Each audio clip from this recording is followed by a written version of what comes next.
We finally reached medium size and it's time to make some major moves in order to push on in our quest in going from local to global. And in today's episode we attempt to spend over $20 million on contracts, but get extremely nervous when something seems off when negotiating with our biggest star. But before we get there, make sure you drop a like on this video as we look for 400 likes to help unlock the next one. Head over to Patreon where you can gain access to the save point from the very start of this episode, and go to TEWDB.com and use the banner at the top of the site to purchase TEW IX if you haven't already done so. As you can see then on the screen, the growth of Strong Style is complete, as the company has officially now gone from size small to size medium. And this of course happened in the last episode following the latest Strong Style propaganda event, where we went all out and pulled off an 84.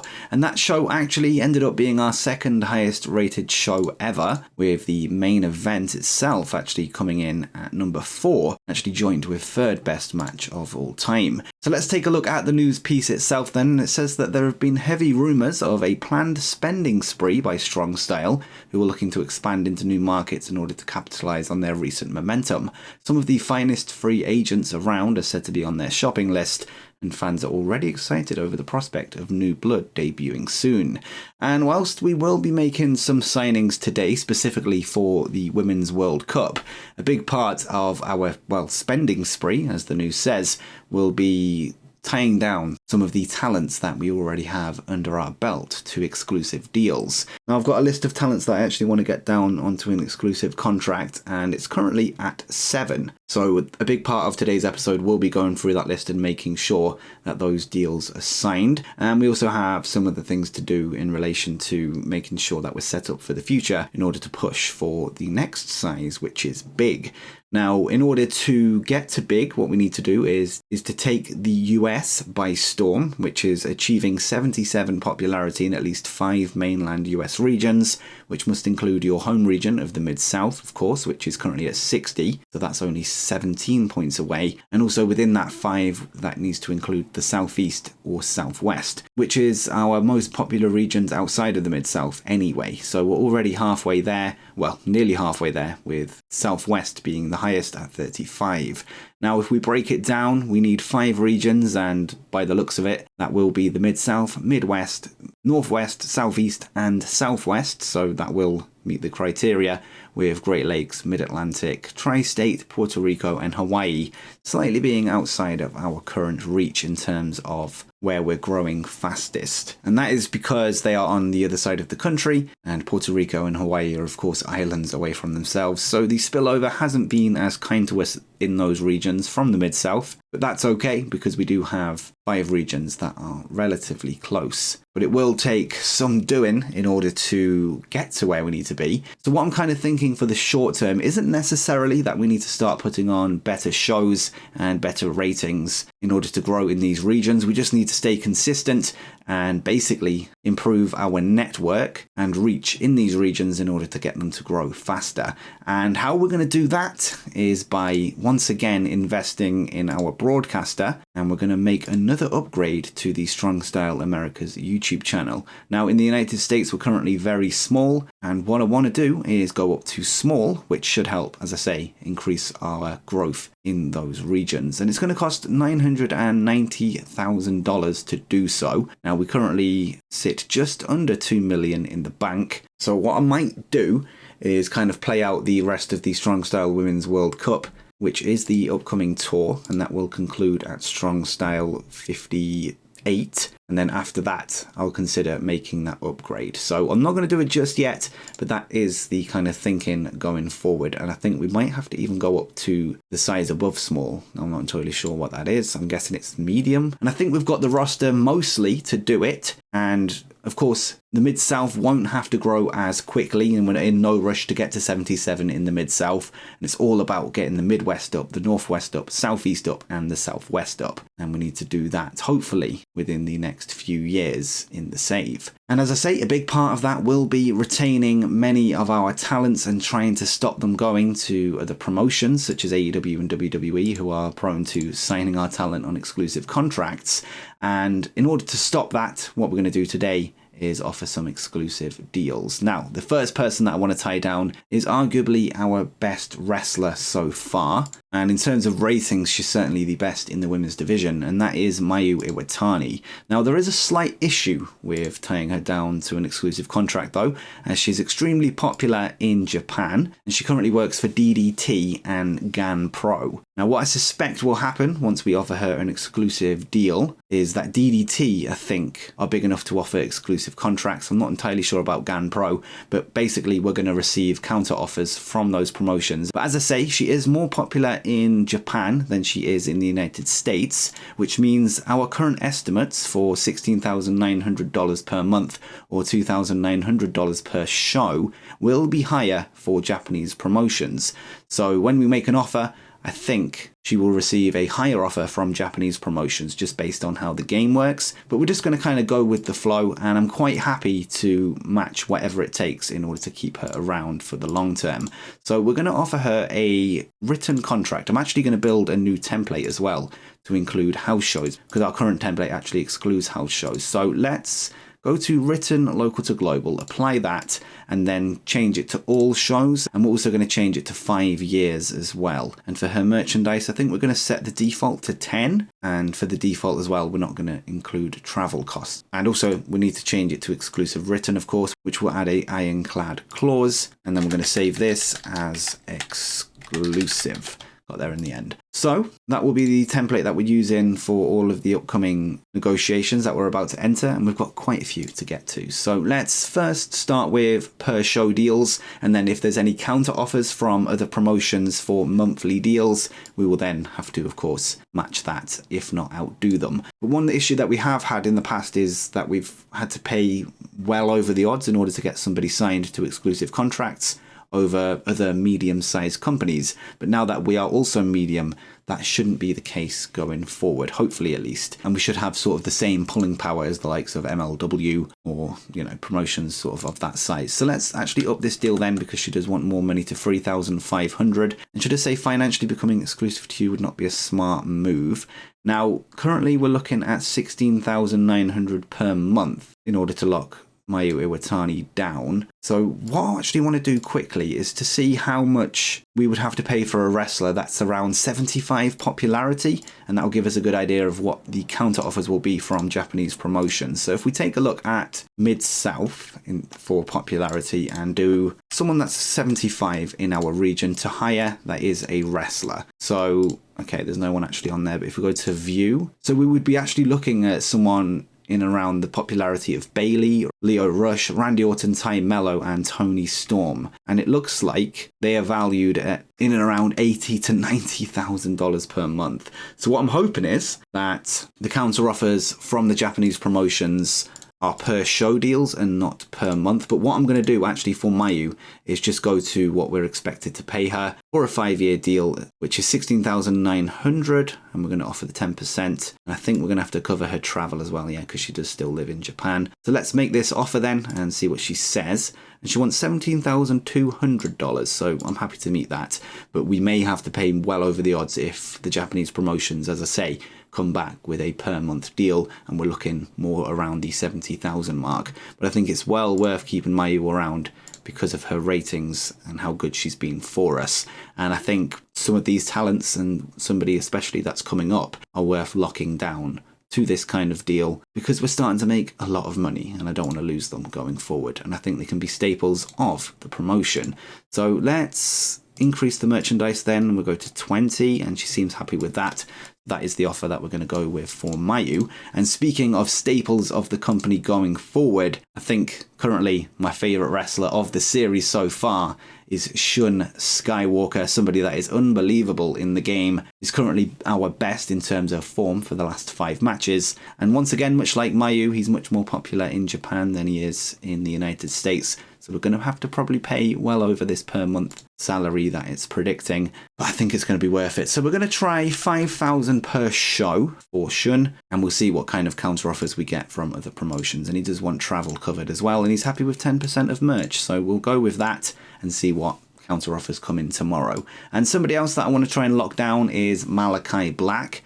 Now, Malachi is going to be $36,000 per show, and since his most popular region is the United States, this is an accurate prediction. So let's start off with a per show deal, and I see Malachi as somebody that's got a big future in the heavyweight division going forward, and I'm only going to offer him a 2-year deal though, as he is 44 years old and I don't want to lock him down to an expensive contract until he's nearly 50. But yeah, 2 years, $2,100 per show. It will probably have to be higher though because it is a 5-year deal, but we'll see what he says. And yeah, but he says that it's not going to be worth doing yet, so we're going to go with $3,000 instead, and he's happy to accept 10% merchandise as well for 2 years. So let's get that offer made. And another guy I want to lock down because I have some big plans for him is Marshall Von Erich. Now, he is currently with Ring of Honor and Reality of Wrestling. So from past testing, we did kind of work out that handshake deals with Ring of Honor aren't counter-offered because it's technically AEW that offer their deals out, at least when it's exclusive, and it doesn't seem to trigger that counter-offer. But we're going to test that theory today at least and go with a deal for Marshall Von Erich. And he is 36. We're actually going to bring down the years to a 3-year deal and go from there. And we're probably around and about where we need to be for salary, apart from with it being exclusive, he wants slightly more. So we're going to go with 1,500, and he seems to be happy with that deal. And we'll see what comes back from the other promotions that he works with. And also it's worth mentioning as well that Malachi Black also works for Reality of Wrestling. So we're taking some of the talent away from them. Of course, them being our Texas rivals. And speaking of our Texas rivals and Reality of Wrestling, another star that we want to get locked down and pulled away from them is former Strong Style Women's Champion Miranda Elise. So we're going to speak to Miranda as well, and we're going to try and get her locked down to a deal, and we're going to have to up it again. I think we're going to go with 1,200 this time, and it will be a 3-year contract, much like Marshall, and I'm hoping that we can actually build a storyline surrounding both of those names together, and we'll see that develop hopefully in the future should the chemistry be there in terms of managing each other, but we weren't able to fully test that last time around. But yeah, that offer has been made then, and next up is LJ Cleary, and as was pointed out in the comments actually by a user named Journalistic Review, with LJ Cleary also being signed to Pro Wrestling Noah, when we have a show and he's at Noah, he isn't undertaking his training role, with him of course being the head trainer of both the men and women. However, the only issue I have is I think Pro Wrestling Noah are... Actually, they're not. I thought they were a big promotion. They're actually medium. So there shouldn't be too many issues in terms of with us having to need to pay massively over the odds. But for his popularity, it's about the same in Japan. Actually, it's slightly higher in the Mid-South than it is in Japan. So yeah, we're kind of looking at the right sort of price for an estimate. And we're going to go in and make LJ Cleary an offer of $1,500 instead of the $1,000 that he initially wants in order to lock him down to a 5-year contract this time. So let's get that done then, and we're going to start with a per show offer and go from there once counter offers come back. And also, what goes around comes around, and the final offer that we will be making, at least for now, is an offer for the Strong Style Women's Champion, Jordan Grace, who is also a star for MLW and TNA. Now, if you remember a few years back now in the save, TNA poached our then Strong Style Heavyweight Champion, Mike DiVecchio, and now it's time to get a little bit of revenge for that now that we've got the pulling power, and we're going to offer Jordan Grace an exclusive contract, get her locked down for 5 years, and which will see her stay with us until she's 38. And again, Jordan has been a solid member of the roster for us and is right up there in terms of ratings and is, of course, a current champion for us. So we're going to offer her an exclusive contract. Now, I do anticipate TNA coming back with, again, a per month deal, and it might take around the $30,000 mark per month in order to keep her. But again, we've got the money to spend. We're paying hundreds of thousands of dollars in tax anyway, so we might as well spend our profit wisely on keeping our core roster around. So as I say, let's make this offer then. And I think we're going to have to up it slightly with it being an exclusive. And we're going to go with $2,000 per show. We'll keep the 10% for now, but she does want higher, so we'll go to 15, and she's happy to accept. And again, as I said before, we are able to hold house shows now that we're a medium company, but the talent need to be on exclusive deals. I think you need 12. Yeah, it says 12 there. And they also have to have house shows on their contracts, something that isn't currently on for current exclusive contracts with Kevin Blackwood. You can see there, everything but house shows. Killer Kelly, I think, has the same, and Alex Kane as well. And basically everybody that's on an exclusive contract currently isn't able to appear on our house shows. But hopefully we can start to flesh out a nice house show roster going forward, which will then give our talent more reps in the ring. And whenever we renew an exclusive contract, we will be adding it in. But unfortunately, I didn't think far enough ahead to make that a thing on past negotiations. But as I say, we'll slowly but surely get there within the next few years. Before we do skip forward then and kind of take a look at the counter offers for these exclusive offers, or these exclusive contracts, I do want to flesh out the upcoming tournament, which will be the Women's World Cup. So for the Women's World Cup then, here's where I'm currently at for the talent that will be competing in the tournament. As you can see, there's one wrestler per nation. So we've got Australia being represented, Austria, Brazil, Canada, etc, etc. And everybody with an X next to their name is somebody that's already on the roster. So in terms of talent that's going to be in the Women's World Cup, that's already on the Strong Style Americas roster. We will see Janai Kai represent the Dominican Republic, even though she was born in the United States, but she is also of that nationality. We're also going to see Mayu Iwatani represent Japan, Hyan represent Korea. Now again, she was born in the United States, I believe, but she has spoken in interviews before about her Korean heritage. So we're going to go with that because we needed another nation, and she's already on the roster. We're also going to see Killer Kelly represent Portugal, and Jordan Grace, the current Strong Style Women's Champion and the favourite for the tournament, represent the United States of America. But not only that, she's also from Austin, Texas, which is currently our home base. At least it has been up until this point. So that leaves then 11 names that we need to tie down to a contract. So we may as well get into the negotiations and sign some of the other names. And we're going to start off then with Jessica Troy, who is currently 32 years old in the save and has really, really good attributes actually, with 76 technical, 76 psychology as well, 87 safety, so there's going to be hopefully no botches in her matches. And yeah, she's all around good fundamentally. There's some work to be done on her performance skills, but I think she's going to do a decent job for us. She's only 18 popularity in the Mid-South, so I don't think she's going to be winning the tournament by any means. But I do think that she's going to be somebody that could potentially be a long stay for the future if she manages to impress with her in-ring performances. And Jessica Troy will be representing Australia. Now, there are a few names that I did look at ahead of her, and I think the one that I wanted the most was Steph Delander, but she's just not going to be fit enough for the tournament with her injury. So we're going to just negotiate with Jessica Troy, and she will be somebody that's coming in on a touring contract, ready for the Women's World Cup. And she does want travel expenses paid because she does still live in Australia, and she's happy to accept no merchandise, so that's good to see. And next up, we're going to be bringing in Thekla. I think it's pronounced Thekla. And she is with GLEAT at the minute in Japan and lives in Japan as well. And again, another solid name, somebody with good fundamentals. Some work to be done in terms of primary skills, but her best primary, at least wrestling attribute, is 66 brawling. She's got really good charisma and some good performance skills as well all around. And we will have to, though, persuade her to work in the United States in order to work with her. So hopefully that's something that she's open to. So let's speak to her and hopefully bring her in to represent Austria.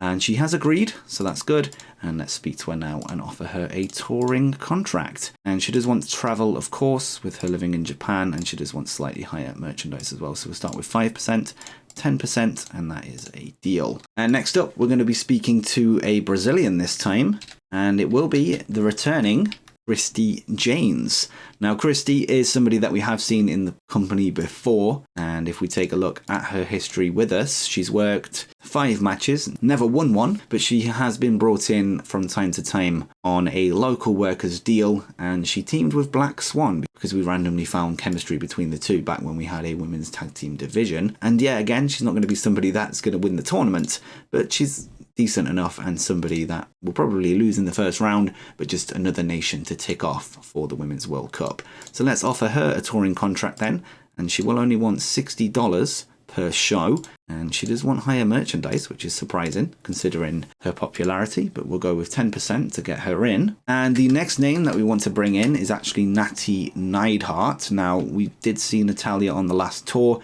and she established herself as the best, if I can see her, best Canadian women's wrestler out of her and Nicole Matthews in terms of ratings. And then we had Natty beat Nicole, the former women's champion, in order to earn her spot. And yeah, everyone knows Natalya. She's solid fundamentally. She's a good veteran of the business. And she will be coming in as the veteran of the tournament. Now, the only issue is there's still heat between her and AJ Mendez. And yeah, apparently AJ is still not happy with me bringing in Natalya. So what I'm going to do is actually go to talent trades and get her that way. So I'm going to speak to DPW, where we loaned her from last time, and we're going to go with a loan for her. So I'm going to go through and try and find somebody that they're happy to take in return, and I'll be back in just a sec. Okay, so I've picked Matt Riddle to go to DPW in exchange for Natty Neidhart. Now I've chosen man because obviously they're not going to be competing in the Women's World Cup, so they're not essential for the upcoming tour, so it would prevent any sort of schedule clashes, hopefully.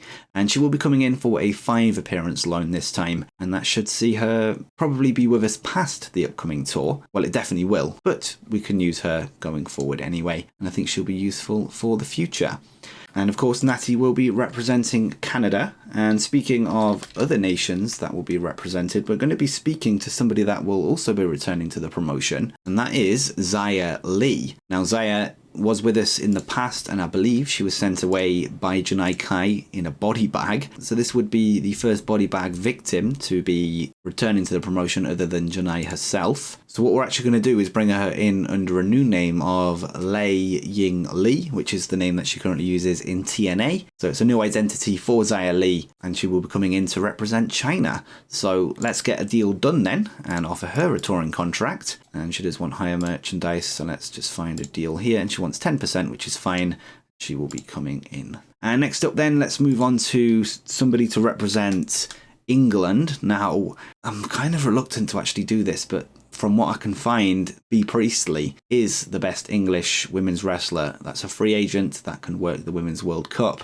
Unfortunately, though, she does have the bully personality type, so there might be some issues backstage, but we did kind of ride the wave with LJ Cleary, and there wasn't too many issues. Well, there was some fights and stuff like that, but we got through it in the end, and this will be only for one tour, so hopefully Bea doesn't bring down the entire locker room within the space of a month. So yeah, we'll see how it goes, but we will be bringing in Bea Priestley, as I say, to represent the great nation of England, and she's really good, actually. She's good fundamentally across the board. The best wrestling attribute is technical with 66. She's decent psychology as well. And performances, there's probably some work to do. But, as I say, she will be coming in on a touring contract. And if worst comes to worst and she starts causing trouble, we will just end her deal with us. So let's get a deal done then and bring her in. And that is a deal. And next up is somebody that I don't know if we're actually going to be able to do this one. So we might have to go to option B for Ireland, but what I'm hoping to do, if I can find her, is bring in Becky Lynch. Now, Becky is currently retired in the game, and in order to bring her in to represent Ireland, we're going to have to persuade her to come out of retirement. Now, I'm going to first offer her a contract that says that she can be involved in whatever is needed, and then from there, once she signs that, we'll then ask her to unretire, and if she says no and worst comes to worst, we'll find an alternative. But for now, we're going to offer her a touring contract, be whatever is needed, and we're probably going to have to go quite high with merchandise. And actually, let's take a look at her attributes first. And she's got 71 technical, so pretty good, 80 psychology as well, all greens pretty much in terms of fundamentals and physical other than power. And she's got great charisma as well, great star quality, really good on the mic as well, and I think she could be really good for us going forward. And she's really popular as well, with 73 popularity in the Mid-South. And not only that, but she's also a marketing dream. We should sell some merchandise as well and make our money back. That's if all goes to plan. So let's offer her a touring contract then, and if she doesn't agree to unretire, we could probably use her as a manager for whoever does represent Ireland, but we're going to have to just cross that bridge when we come to it. So let's make an offer then, and she does currently live in the Great Lakes, so she needs travel, and we'll start off with 15% for merchandise, and yeah, I would assume she'd probably want higher, and she's happy to meet us at 20. So let's go with that then. Let's just double check it is be whatever is needed, and it is. So if we do get her to unretire, we should be okay. but we might have to actually re-enter negotiations with her in order to keep her happy. But we'll see how it goes. But let's move on to the next name then, as we continue this contract episode. And we're actually going to be bringing in this time Kira, I think, or Kira, I'm assuming it's Kira, but she will be representing Mexico, and she is one of the few female luchadors that aren't signed, or luchadoras, I guess, that aren't signed to CMLL, who have a show on pretty much every day and won't be available for us, and also isn't exclusive to AAA. So she does work for AAA on a handshake deal, and IWRG as well. But as I say, the current IWRG Mexico champion will be coming in to represent her nation, and we might have to try and find a way around the schedule here if she is to go far. I'm not sure whether she will though. She does have 40 Mid-South popularity, but for now let's get a deal offered. She does need travel because she is in Centro Mexico, and she's happy to accept 10%. And we've only got 3 contracts left to offer then. So next up we're going to move to Leyline Roman, and this is a Puerto Rican regen actually in the save, and she spawned in July 2027, so not even 2 years in the business yet. She will be coming in to represent the island, and her popularity in the Mid-South isn't too bad actually, with a 21, and she does work for Reality of Wrestling, so I think she came through their dojo, and she did, yeah, she trained with Reality of Wrestling and came through Booker T's school over there. And she is currently one half of the Reality of Wrestling Women's Tag Team Champions as well, interestingly. But let's get the homegrown talent, actually, to our state of Texas in the door, and we'll see how she gets on. Actually, let's first take a look at her skills, though. And I mean, she's not great by any means, but I literally started running out of nations that had good wrestlers, so we're just going to go with Puerto Rico. It's kind of known for wrestling, and we're going to bring in Leyline, probably to lose in the first round. Hopefully we can get some good matches out of at least 8 of the wrestlers. We should be able to set ourselves up nicely for a good quarterfinals. And next up, let's go to Masha Slamovich, somebody that we've seen many times before, really, really good in the ring, somebody that we've built up as a bit of a beast after a few tours with us. And she did pick up some losses on the Mayhem tour, losing to Jordan Grace, of course, in the First Blood match for the Strong Style Women's title in her last appearance for us, and she also lost at some point to Mayu Iwatani in a tables match as well. But she did win the number 1 contenders 4-way match, so yeah, it's not all bad, and we're going to be bringing her back in once again to represent, this time, Russia. So let's speak to Masha and get her in then on a touring contract, and she wants travel because she's in the tri-states, and she wants 20%. So let's go with that. And finally then, for the last representative of a nation for the Women's World Cup, will be Nixon Newell, 34 years old, from, of course, Wales. And in the save, she was with WWE at the start, and she has been released since, much like in real life. And we have seen her in Strong Style as well before, and I believe she took part in a Strong Style roulette. And yeah, that is the case. She had 2 matches actually on that tour. She'd lost in the first round though to Mayu Iwatani, then won in a tag team match actually, teaming with Trish Adora there. So let's bring her back in for a second go around, and she did do quite well last time in terms of ratings. So I'm interested to see how she gets on this time around. And actually, I've accidentally clicked exclusive there. Let's apply a touring contract and see what she says. So she wants a higher cut of merch, so we're going to go with 10%, and she seems happy to accept, which will see the field for the Women's World Cup then finally filled out after what looks like about half an hour of this episode. And we've also offered some valuable contracts to some of our current talent who hopefully will sign with us for the long term. So let's go forward then and see if there's any counter offers for our talent, and then we'll go from there. So let's go one day forward and see what happens. So let's check our emails then and see if there is any counter offers, and there is. So we've got a counter offer for Shun Skywalker from Dragon Gate, and they've offered him $4,900 per show, and their offer is the only one that he's seriously considering. Also, Miranda Elise has a rival offer, and their offer is being seriously considered, but that would also mean ours is as well. There's been a counter offer for Mayu Iwatani, and this comes from GanPro, and interestingly not from DDT, and their offer is not being seriously considered. So it looks like, as it stands, we've actually won the contract battle for Mayu Iwatani. As for Marshall Von Erich, Reality of Wrestling have made a contract offer, and their offer is being seriously considered, but that means both are as well. And Reality of Wrestling have also made a counter offer for Malachi Black, and their offer is being seriously considered as well. And for Jordan Grace then, MLW have offered a contract and TNA have also offered a contract, and the highest one from both of them is TNA, who have offered a monthly contract. So what we're going to do is start off with Jordan Grace then and offer her a monthly contract of our own instead of per show. And let's take another look at TNA's offer then, and they've offered $24,700 on a 2-year deal, and they've also added a signing bonus as well and 30% merch. So we're actually going to meet their merchandise cut there and offer more money. So we're actually going to go with the $26,700 offer. That's by default, and see what she says. And if you want me to sign a 5-year written contract, she expects around $27,200. So yeah, I'm happy to go to that. And she says, I'd accept these terms and seriously consider signing for you unless a better offer comes my way. So we've won that battle as it stands. So that's 1 down, but I do expect an offer back from TNA. So we'll see how it goes. And it does look like MLW are out of the race, however. And let's move down to Malachi Black then. Let me just double check what his monthly rate would be. If we go to his profile, it would be $36,400. So I think it would be worth actually trying to get a per show deal, at least for now. So let's just double check what their offer was. So they've got 30% merchandise cut, so we're going to match that. And yeah, it's $2,700 per show. So I think I'm going to go to $3,000. And I might actually stick with the $3,000 that we've already offered and see what he says. So I'd accept these terms, but I have a better offer. Okay. What's the years on theirs? They're offering an exclusive handshake deal, which is ongoing. Okay. So how about we go 3 years instead and accept these terms, but I have a better offer.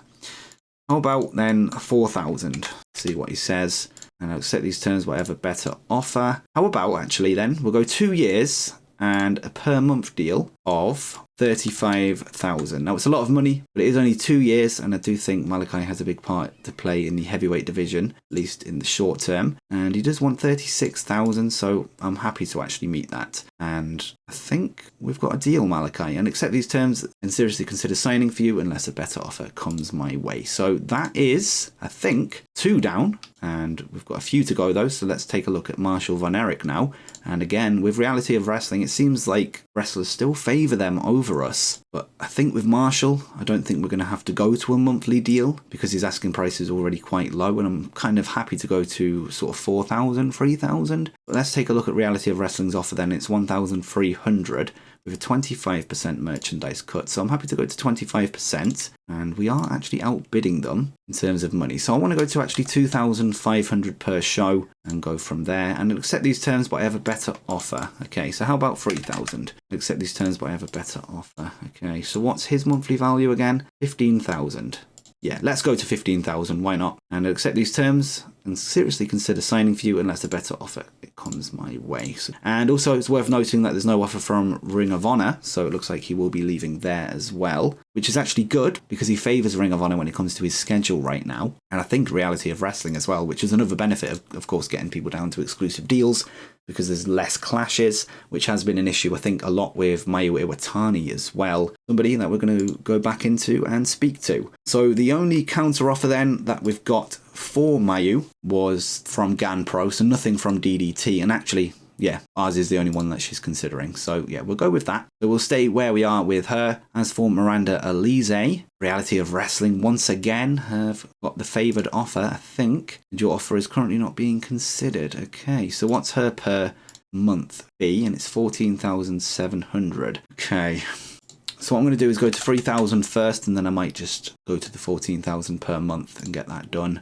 I'll accept these terms, but I have a better offer. Yeah, okay. We'll go per month then, Miranda, and we'll go to 14,700. And given my popularity, I think I deserve a higher cut of merch. Okay, we'll go 15 then. And actually she wants more, so 20. And sorry, what did that say? That did say that she favours this offer, didn't it? I'll accept these terms and seriously consider signing unless a better offer comes my way. So let's get that done then and move on to the final name. And we have a counter offer from Dragon Gate, who have made an offer for Shun Skywalker. And their offer is an ongoing exclusive handshake deal for 4,900 per show, and ours is 5,000 per show. So as I say, I do expect if we're going to compete for a monthly deal for Shun, Dragon Gate are going to go up to, like, as I say, 70, 80,000, I think it was, when we could look to people that were similar popularity in our region. That could depend though on sort of economies and stuff like that. I actually wanted to consider here, if we do go to a monthly contract, is Kevin Blackwood's deal.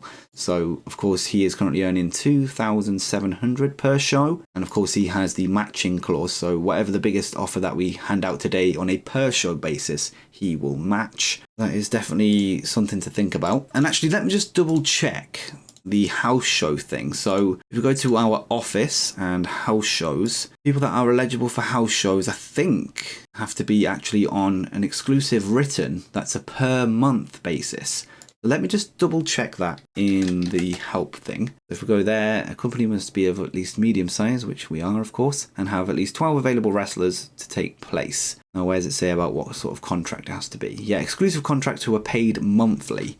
So would it be worth actually just getting shunned down on exclusive monthly contract and try and actually get it to like 10 years? In fact, maybe a 6-year deal? Go with exclusive written on a per month basis and go to sort of 20,000, and see what happens then. But as I say, I do expect a massive offer in return from Dragon Gate in and around that sort of 70, 80,000 mark. But I think it's going to be worth it. On a 6-year deal, he would be able to appear on house shows for that time in order to get reps in, which would replace his current schedule with Pro Wrestling Noah and Dragon Gate, at least once we've got enough talent to do so. The 6-year deal, 20,000, I think that's what we're going to do. So I think we're good to go, at least for now. So we're definitely winning the war for Shun Skywalker. We're winning the war for Miranda Elise. And I believe all of these offers that we made were on per month deals, which will help our house show schedule. And it's going to be expensive, but we're making the money. We made last month nearly $600,000 and we paid nearly $250,000 in tax. And that could have gone towards these deals. So let's skip forward again one more day and see if there's any further counter offers from Reality of Wrestling, TNA and Dragon Gate and whoever else was on there. So let's take a look. Right, so here we are then on the next day, and we do have some deals to confirm, so we'll get to those in just a second. But let's take a look at the offers that have come back then. So what's the date today? The 10th. So this is yesterday's news. So let's go to the Shun Skywalker news then. And Dragon Gate have altered the terms of their contract offer to Shun Skywalker. Their offer is an ongoing exclusive handshake deal of $5,980. So they have upped their offer, but they haven't gone to a monthly deal, and their offer is not seriously being considered. But we do now, have an offer from Noah. Okay, so Noah have made a contract offer to Shun Skywalker. Their offer is a 3-year deal, $55,600. So it's not as much actually as I thought it was going to be. I was thinking more around the 70, 80 range, as I said. But their offer is seriously being considered. So we're going to have to go close to that, if not exceed it, in order to keep Shun. Which, as I say, I'm happy to do, actually. That's not as much damage as I thought it was going to be. So we're going to go to, let me just double check the terms as well. So we've got 35% of merch, travel covered, of course, which we've got as well. Let's go up to 20% for merchandise and we'll go from there. And we're going to try and match their deal and see what he says. So 55,600. It's a lot of money, but we make that easily per show. So I think it's going to be worth it with how important I think he's going to be for the company. And as I say, he's my favourite right now. I'd accept these terms unless a better offer comes my way in the near future. Okay, so 56,000 is enough on a 6-year deal, which probably helps our cause. And we only had to go to 20% of merchandise as well. Let me just double check there's no mistakes in this contract. And I'm happy to sign that, actually. That's not as bad as I thought it was going to be.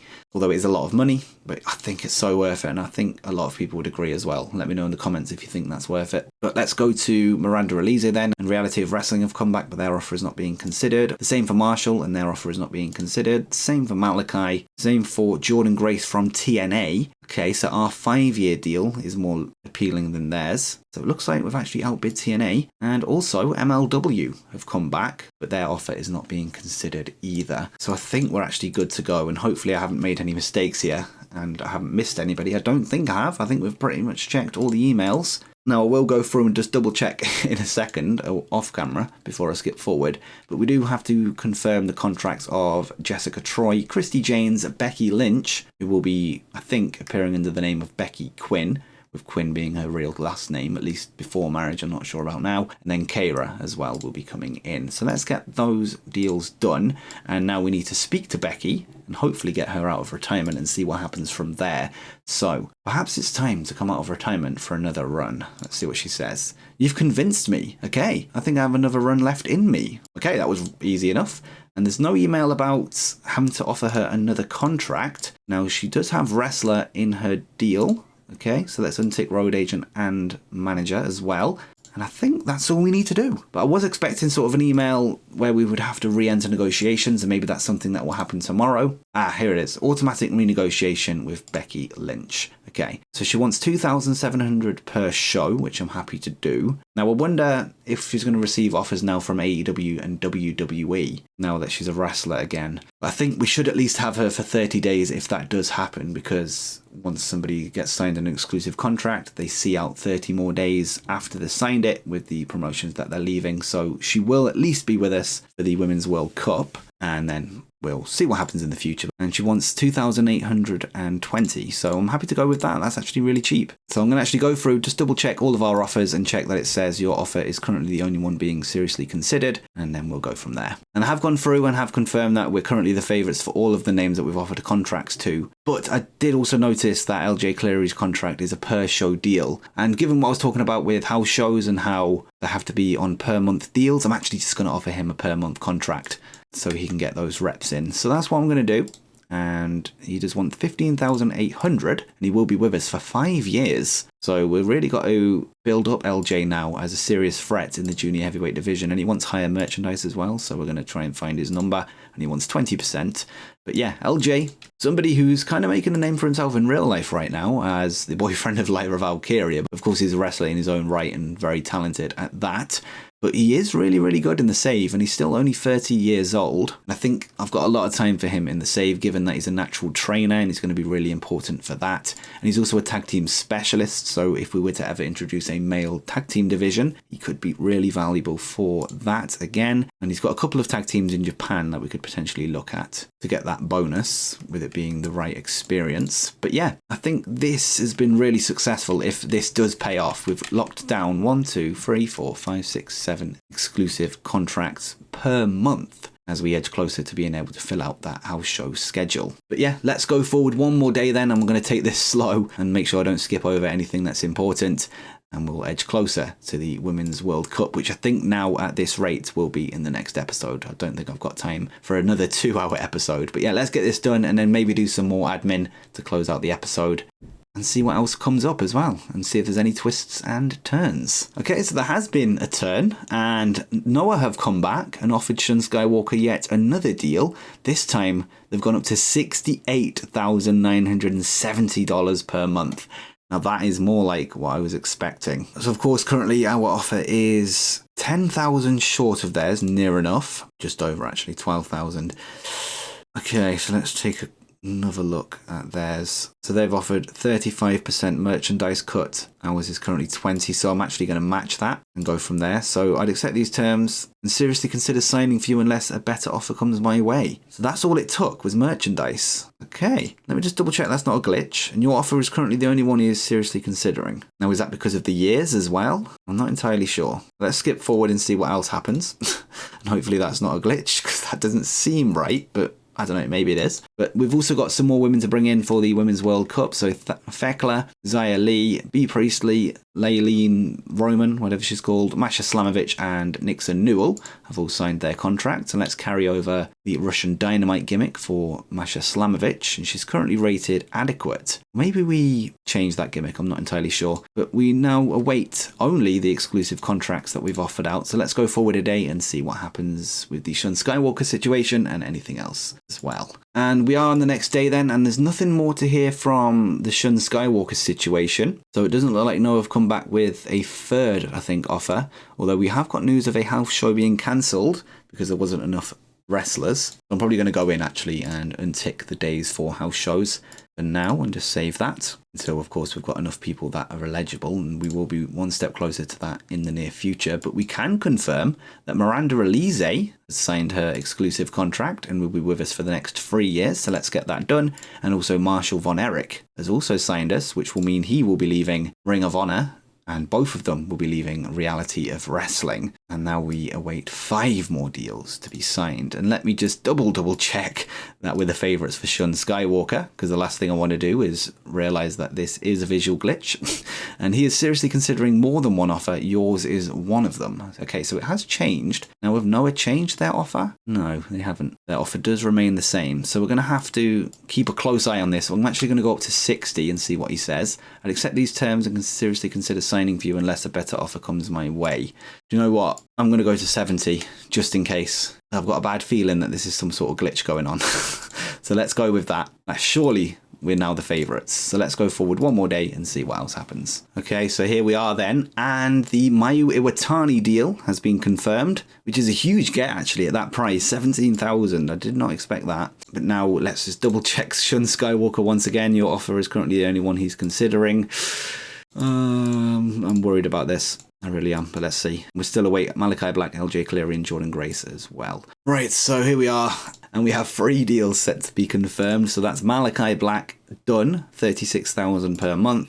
LJ Cleary, 15,000 per month. And Jordan Grace, 27,000 per month, which will see leave, importantly, TNA. So take that. That's a bit of revenge for the Mike DiVecchio situation, and the only one that awaits now, unless something goes horrifically wrong with the game, is Shun Skywalker, and he should be ready to sign on an exclusive contract. It says your offer is currently the only one he's seriously considering, and it does make sense, but the fact that it said that at 60,000 as well, which is lower than Noah's offer, it kind of worries me. But we're going to go with it anyway. We're going to skip forward and hopefully confirm that our best wrestler is set to stay with us for the next 6 years. Let's go forward and hopefully nothing goes wrong. But we're still awaiting a response from Shun Skywalker even on the Friday. But we do have some news that Jay Lethal's contract has ended with AEW, and it looks like it's coming up in 30 days and he will be leaving the promotion. Now, he could be a useful veteran for the sort of touring contracts that we bring in on and off, but we'll see how it goes. But we're not here for that. We just need to confirm that Shun Skywalker is staying. So I'm going to go forward one more day, and I'm feeling nervous and I don't know why. I'm still on edge and there's still no news. And my heart did drop a little bit when I seen Kevin Blackwood gone from, but thankfully that just means that his DPW loan has ended. But again, let's just keep going. And it looks like actually Chris Jericho's AEW contract is coming to an end, and I think they've offered him a new deal. And that's certainly somebody that I wouldn't be interested in bringing in, but that's for another day. And there is actually news here that Lola Vice rising. So, an indication that Lola Vice in the save has good potential. Still with WWE though, so not something that we can act on right now, but something worth considering, I think, and maybe worth adding her to the shortlist for the future, were she to become available. And actually also Adam Copeland's AEW deal is set to end as well, and they're going to be keeping him on board. It looks like there's quite a lot of contracts coming up, so it might be worth taking a look at the WWE and AEW roster screen after Shun Skywalker is re-signed to see if there's any potential options for joining us. But anyway, let's go forward. And there we have it, I think. And it looks like the contract is set to be signed with Shun Skywalker.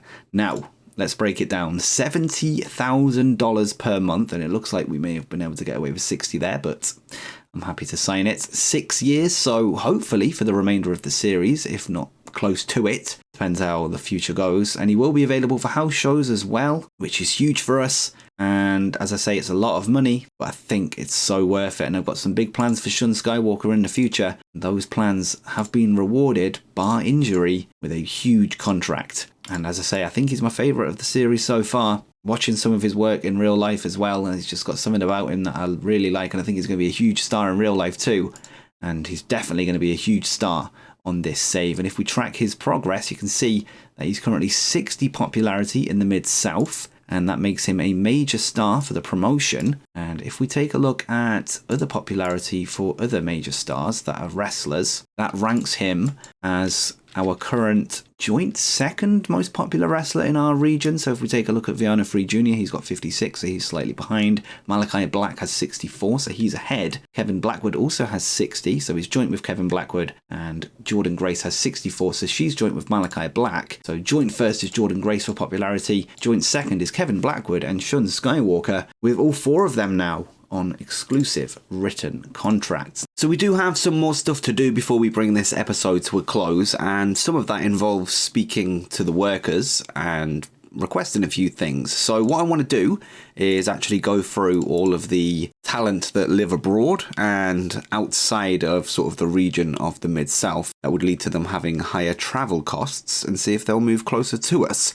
So somebody like Adam Priest, who lives in the Southeast, won't be somebody that we speak to. He doesn't live in the Mid-South, but as we've covered early on in the series when we had to really be tight with our travel, we don't have to pay his travel because he's in a region close enough to us. But somebody like Egil Blanc, who lives in Western Europe, is somebody that we have to spend a lot of money on bringing in. Well, we have to fly him out from France all the way to Texas. So we're going to speak to him and ask him if he will move closer to strong style, and for now actually from him it's a no, which I am a little bit surprised by, but I assume actually that WXW are currently his priority, which might be why. So maybe in the next episode or in the near future we could offer some of these lower down talents some exclusive contracts to finally get us to that 12 wrestler point for the house shows, because we're currently at now. I've just been in and actually done some bits off camera and added in everybody that is eligible for house shows, and we're currently at 7. So maybe 5 cheaper exclusive contracts might be the way forward. But as I say, that will be something that we maybe try and do in the future. Somebody like AJ Mendez, though, is somebody that we have to pay travel for, and we're going to ask her, and she is settled, so we're going to leave that as well. But what I'll do actually is go through and ask everybody that we want to move, and then if anybody says yes, I'll come back in and let you know. And the first person actually, not far down the list, is Alison Danger, and she has agreed to move from, I think she was in the Great Lakes, to the Mid-South. And actually I have just asked Brent Backlund as well. He was based in the Southeast, so we didn't really need to ask him. But with him being a true born to us, it would be nice if he lived in Texas, and now he does. And CM Punk has actually agreed to it, and despite his wife saying no, so I'm not sure what that means for the future of their relationship. Maybe I should go back and ask AJ again and see what she says this time. And actually the option's not there anymore, so yeah, I guess they will be a long distance relationship for now. And Janai Kai, one of the originals of Strong Style Americas, has agreed to move to the Mid-South, and I believe she was in the Tri-State. Jessica Troy has also agreed, so she was moved from Australia,